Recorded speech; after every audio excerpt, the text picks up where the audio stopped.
नमस्कार, मैं आशीष राठौर आपका फिर से एक बार स्वागत करता हूं।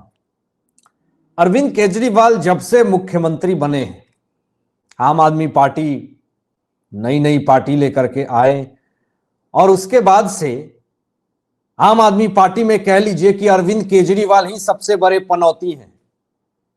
और किस तरीके से आम आदमी पार्टी की जब शुरुआत करी तो क्या बोल करके किया और अंत जो हो रहा है वो क्या सब बाहर निकल करके हो रहा है, ये किसी से छुपा नहीं। आज सुप्रीम कोर्ट की तरफ से 3 बड़े झटके मिले हैं अरविंद केजरीवाल को। सिलसिलेवार तरीके से विथ प्रूफ आपको तीनों झटके बताएंगे। उसके बाद कपिल सिब्बल पे जो आफत आई है, चुनाव आयोग की तरफ से जो करोड़ों रुपए की जब्ती हुई है और एक कट्टर ईमानदार ने, एक कट्टर ने सुसाइड किया तो कैसे बवाल हो गया, और ये तमाम चीजों पे बात करेंगे दोस्तों। लेकिन सबसे पहले बात करें, बहुत ही अहम और इंपॉर्टेंट खबर है, बहुत ही ध्यान से सुनिएगा। बहुत ब्रेकिंग और बड़ी अपडेट देने वाला हूं इस वीडियो में। लेकिन उससे पहले ऐसे ही अगर आपको ब्रेकिंग एनालिसिस चाहिए तो इसके लिए इस चैनल को सब्सक्राइब करके बेल आइकन जरूर प्रेस कर दीजिएगा। सबसे पहले दोस्तों बात करेंगे पहले झटके की, जो कि खबर आई अरविंद केजरीवाल को आज सुप्रीम कोर्ट की तरफ से। जो पहला झटका मिला वो मिला शराब घोटाले से जुड़ा हुआ मामला है, मनी लॉन्ड्रिंग का मामला है। राउज एवेन्यू कोर्ट में पेश जो हुए मनीष सिसोदिया, तो कोर्ट ने मनीष सिसोदिया की न्यायिक हिरासत जो है वो 11 दिसंबर तक बढ़ा दी गई। पहला झटका ध्यान से देखिएगा, 11 दिसंबर तक फिर से जेल में रहेंगे मनीष सिसोदिया। और अरविंद केजरीवाल कहते हैं कि भैया हम तो कट्टर ईमानदार हैं। तो फिर ये कट्टर ईमानदार की परिभाषा तो नहीं है कि आपके मतलब उप मुख्यमंत्री, आप समझ लीजिए डिप्टी सीएम को 1 साल से ज्यादा हो गया लेकिन अभी जमानत का ज तक नहीं मिल रहा। और फिर से आप देख लीजिए कि कैसे इनको 11 दिसंबर तक जेल में रहना पड़ेगा। और दोस्तों ये पहला मामला नहीं है, ये अभी एक्सटेंड नहीं हुआ है, होते ही आ रहा।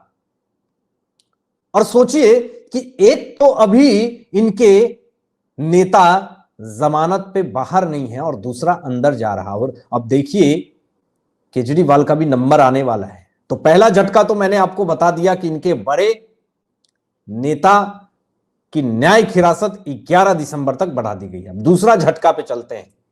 दूसरा झटका देखिए कि सुप्रीम कोर्ट ने आरआरटीएस प्रोजेक्ट के लिए फंड न देने पर दिल्ली सरकार को चेताया है। दिल्ली सरकार ने अदालत के आदेश का पालन क्यों नहीं किया? सुप्रीम कोर्ट का कहना है कि अगर 1 सप्ताह के भीतर फंड ट्रांसफर नहीं किया गया तो वह दिल्ली सरकार के विज्ञापन फंड से आरआरटीएस प्रोजेक्ट में ट्रांसफर करने का आदेश देगा। और जय झाड़ू से लग रहा यही इनका पूरी तरीके से खात्मा होगा। यानी सुप्रीम कोर्ट ने विदेशी जो इनका प्रचार फंड है उसको पूरी तरीके से जब्त कर दिया, चेताया है कि जल्दी पैसा दो। लेकिन केजरीवाल जो है वो पूरी तरीके तमाशा कर रहे हैं, विज्ञापन पे करोड़ों करोड़ रुपए खर्च करते हैं, अपने चेहरे को चमकाने के लिए करोड़ों करोड़ रुपए खर्च कर देते हैं। तो ये 2 झटका है दोस्तों। तीसरा झटका जरा देखिए आपके स्क्रीन पे। ये जो मामला है ये भी बड़ा इंपॉर्टेंट मामला है। जरा देखिए कि सुप्रीम कोर्ट ने वायु प्रदूषण और खेतों में पराली जलाने वाली याचिका पर सुनवाई की। इस दौरान शीर्ष अदालत ने पंजाब सरकार को जमकर फटकार लगाई। आखिर क्यों खराब हवा के चलते पंजाब का इतना बड़ा रोल सामने आ रहा है? तो आप देखिए यहां पर 3 बड़े झटके मिले। पंजाब में आम आदमी पार्टी की सरकार, और पराली जलाने से किस तरीके से आप दिल्ली में देख लीजिए, वहां पे किस तरीके से पूरा प्रदूषण फैल रहा है, AQI 900 के ऊपर। तो ऐसे सिचुएशन में देखिए कि केजरीवाल सरकार को सुप्रीम कोर्ट की तरफ से 3 बड़े झटके मिले। और यही केजरीवाल सरकार जो है वो बिना कुछ किए क्रेडिट लेने के लिए सबसे पहले वो आगे आ जाती है। लेकिन आपने ये सुना नहीं होगा, लेकिन आपको बताना बहुत जरूरी है। जरा देखिए ये जो मामला है, दिल्ली में 10,000 से अधिक होमगार्ड की भर्ती होगी। और एलजी ने मंजूरी दे दी है, 10,000 होमगार्ड की भर्ती होगी। इस पे एलजी ने पूरी तरीके से मुहर लगा दिया है। अब सोचिए कितनी बड़ी बात है। वो अरविंद केजरीवाल जो डीटीसी बस मार्शल को 6 महीने से ज्यादा हो गया सैलरी नहीं दिया, और एलजी ने मंजूरी दे दी कि 10,000 होमगार्ड की भर्ती करवाओ। तो इससे देखिए कितनी राहत पहुंच रही है। जो काम केजरीवाल सरकार को करना चाहिए था स्टेट लेवल पे, वो काम एलजी कर रही है। तो सोचिए कितना बड़ा ये एक मामला है। अब यही नहीं, अभी आपको आगे दिखाते हैं। लेकिन इन सब चीजों पे अब मैं ये बात क्यों कह रहा हूं, और बहुत ही सोचनीय बात है, जरा सुनिएगा और बहुत ही ध्यान से सुनिएगा। सुनिए जरा कपिल सिब्बल क्या कहते हैं।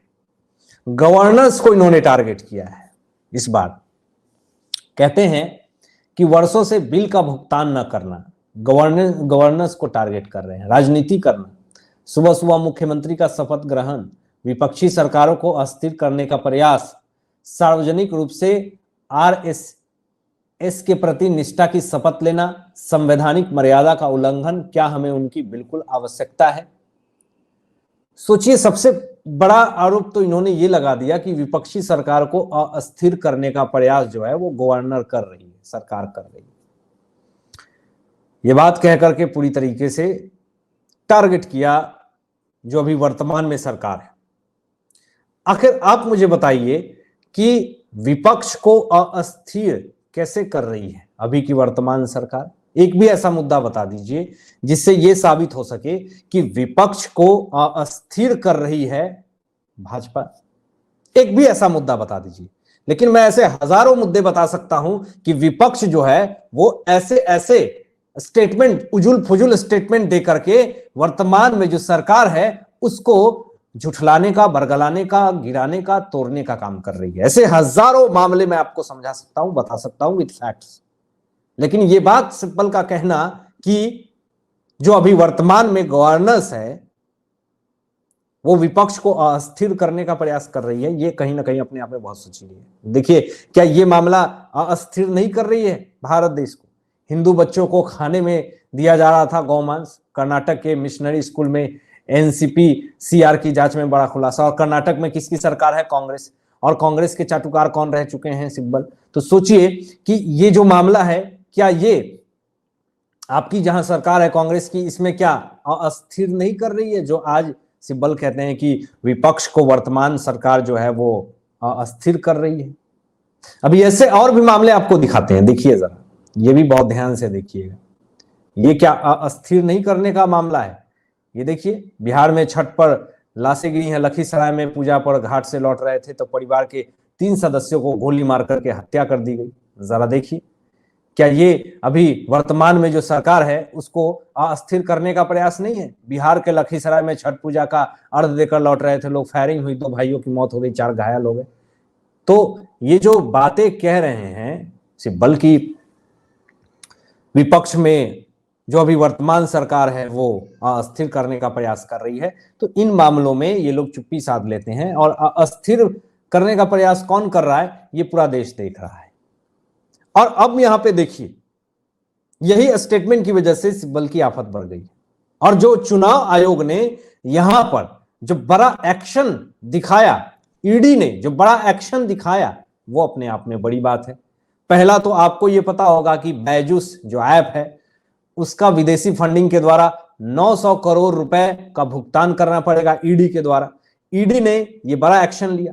दूसरा, ईडी ने एक्शन लिया आज कि नेशनल हेराल्ड केस में सोनिया गांधी, राहुल गांधी की 752 करोड़ रुपए की संपत्ति को जब्त कर लिया नेशनल हेराल्ड केस में।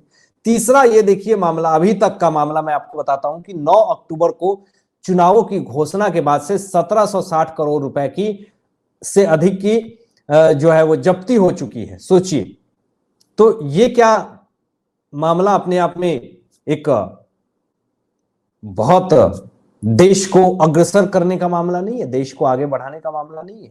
ये देश को क्या आगे नहीं बढ़ा रहा? लेकिन उसमें सिब्बल ये कहते हैं कि जो अभी वर्तमान सरकार है वो विपक्ष को अस्थिर करने का प्रयास कर रही है। अस्थिर करने का प्रयास तो आप लोगों ने कर रखा है। देश को तोड़ने का काम कर रखा है, टुकड़े टुकड़े गैंग से मिल करके देश को अब दीमक की तरह खोखला करने का काम कर रखा है। और ऐसी स्थिति में यह कहना कि अभी की सरकार जो है वो विपक्ष को अस्थिर करने का प्रयास कर रही है, ताज्जुब तो आपको यह आएगा। जरा देखिए, यह खबर मैं आपको दिखाता हूं और इस पे किसी ने भी रिएक्ट नहीं किया और आपको दिखाना भी जरूरी है। अभी देखिए, यहां पे क्रिकेट वर्ल्ड कप हुआ जिसमें भारत की हार हुई, लेकिन एक 23 साल का बच्चा जो है वो निराश हो गया और उसने सुसाइड कर ली। और वह कट्टर क्रिकेटर प्रशंसक था। राहुल क्रिकेट विश्व कप में भारत की हार को स्वीकार नहीं कर सका, उसकी फोटो मैं शेयर कर रहा हूं। उसने सुसाइड कर ली दोस्तों, उसने सुसाइड कर ली और कहीं ना कहीं बहुत ज्यादा सोचनीय है, बहुत पीड़ादायक है। लेकिन इस पे किसी ने भी एक टिप्पणी नहीं दी। कानून के रखवाले, कानून के सौदागर, एक भी स्टेटमेंट नहीं आता है इस पे। लेकिन इस बच्चे ने सुसाइड तो किया, इसलिए किया कि भारत जो है वो विश्व कप हार चुका था। जीत चुकी थी कौन? ऑस्ट्रेलिया। लेकिन वही ऑस्ट्रेलिया को जो विश्व कप मिला, तो उस विश्व कप का कैसे आदर कर रही है जरा देखिए। यह है दोस्तों मिचेल मार्श, ट्रॉफी जीता इन्होंने और उस ट्रॉफी पे पैर रखा।